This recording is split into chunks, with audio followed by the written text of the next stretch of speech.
Subscribe करें और दबाएं बेल आइकन ताकि कोई खबर रह न जाए।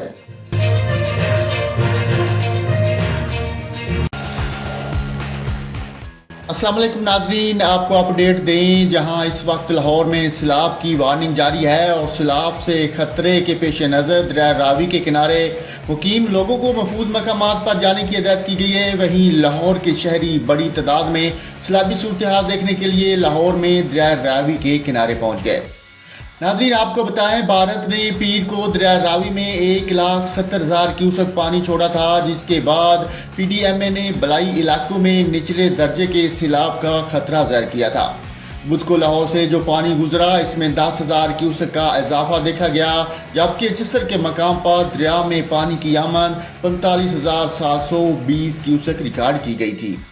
दरिया रावी में पानी की सतह कम होना शुरू हो गई है। शाहदरा के मकाम पर रावी में पानी की आमद 29,317 क्यूसेक, सैफन में 29,890 क्यूसेक और हेड बल्लोकी में 15,700 क्यूसेक रही।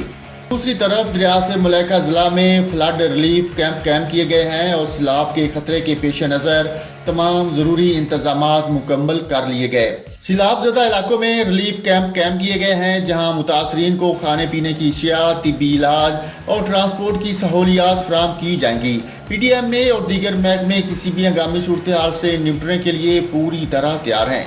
साहिवाल में भी सैलाब के खतरे के पेश नज़र 20 से ज़्यादा रिलीफ कैंप भी किए गए हैं।